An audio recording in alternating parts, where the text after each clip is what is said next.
IDA द्वारा अहिल्यापद की scheme का सच छिपाने की कोशिश में भ्रष्टाचार का बड़ा खुलासा सामने आया है। मध्य प्रदेश कांग्रेस कमेटी महासचिव राकेश सिंह यादव ने आरोप लगाया है। अहिल्यापद स्कीम में कुल 1400 हेक्टेयर भूमि में से भ्रष्टाचारियों और भूमाफियाओं ने मिलकर 300 हेक्टेयर से ज्यादा स्कीम में प्रभावित जमीनों पर टाउन और कंट्री प्लानिंग से नक्शे 1 जनवरी 2023 से 20 अगस्त 2024 के मध्य स्वीकृत कराए हैं और रिजलाई और रेवती में लैंड यूज बदलने का खेल आईडीए के जरिए कराने के लिए चावड़ा, अहिरवार और साथ ही में जगवानी का बड़ा षड्यंत्र है। कांग्रेस का आरोप है कि पूर्व आईडीए अध्यक्ष जयपाल सिंह चावड़ा ने ग्राम पालाखेड़ी में 2 कंपनियों के साथ मिलकर 23 बीघा से ज्यादा जमीन खरीदी। वहीं आईडीए सीईओ ने लिम्बोदा गारी में मैरिज गार्डन की जमीन सहित अन्य कंपनी के साथ 16 बीघा से ज्यादा भूमि की अवैध खरीदी की।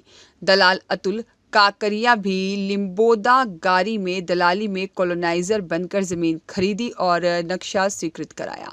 सीईओ और अतुल काकरिया और सचिन भाई नीमा का यह बड़ा खेल है। इस तरीके के आरोप भी लगाए हैं। आप स्वयं सुनिए।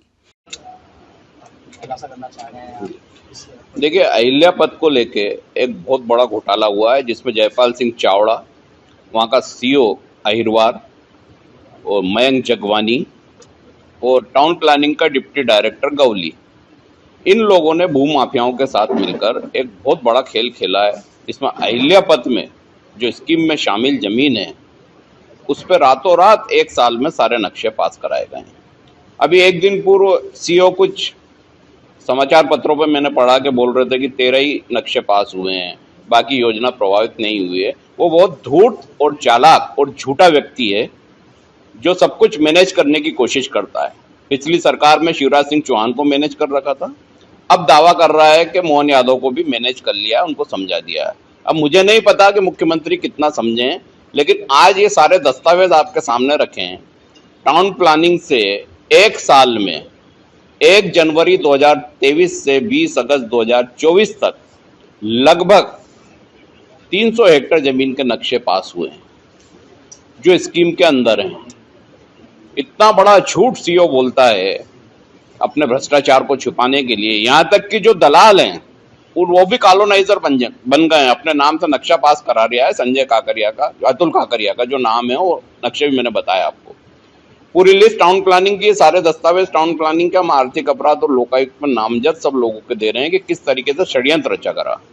आश्चर्यजनक तो यह है कि सीईओ अहिरवार ने स्वयं कुछ लोगों के साथ मिलकर लिम्बोदा गारी में जमीन खरीदी, कॉलोनी का नक्शा पास कराया। जयपाल सिंह चावड़ा ने पालाखेड़ी में जमीन खरीदी, नक्शा पास कराया।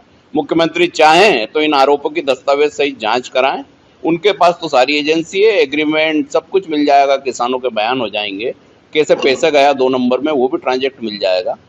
अब इस बात की आवश्यकता है कि इसमें गंभीरता से जांच हो और ये चारों दोषियों को सबसे पहले पद से निलंबित किया जाए, यहाँ से हटाया जाए, क्योंकि लगातार उसका लेआउट का अलाइनमेंट बदला जा रहा है। दूसरा सबसे बड़ा खेल करा है रिजला और रेवती रेंज में, जहाँ कृषि भूमि और हरित क्षेत्र के लिए वो भूमि आरक्षित है। क्योंकि इनका लैंड यूज बदल नहीं सकता था, तो अनेक भूमाफियाओं को रिजलाय में जमीन खरीदवाई गई, रेवती रेंज के आसपास जमीन खरीदवाई गई। भोपाल के एक बड़े अधिकारी ने बहुत बड़ी जमीन खरीदी है, बताते हैं कि लगभग 375 एकड़ खरीदी है। अब आईडीए स्कीम लगाएगा, 23 का में जाएगा, लैंड यूज परिवर्तन करेगा, जमीन स्कीम के अंतर्गत लेगा, 50% बने बनाए प्लाट कृषि भूमि में आवासीय होकर मिल जाएंगे। इससे बड़ी बेहतर भ्रष्टाचार क्या हो सकता है। मैंने मुख्यमंत्री जी से मांग की है कि रिजलाय और रेवती रेंज का जो लैंड यूज है फ्रीज किया जाए, वो कृषि रहेगा, हरित ही रहेगा।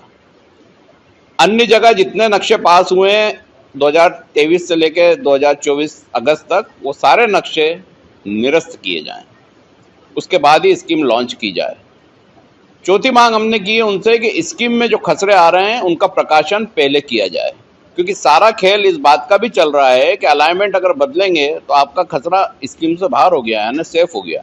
उसके पैसे भी इस सीईओ ने लिए हैं, वो जगवानी ने लिए हैं। इसके अनेक सबूत हैं, और सारे सबूत, कई सबूत जो मीडिया में नहीं दे सकते, वो हमने एजेंसियों को दिए हैं। कॉल डिटेल से लेकर अन्य जानकारी सब कुछ दी गई है, मुख्यमंत्री जी को भी दी गई है। अब उम्मीद है कि ये भ्रष्टाचार का अंत होगा, और जितने भ्रष्टाचारी हैं इंदौर से रवाना होंगे और अहिल्या पथ से भ्रष्टाचार समाप्त होगा। क्या लगता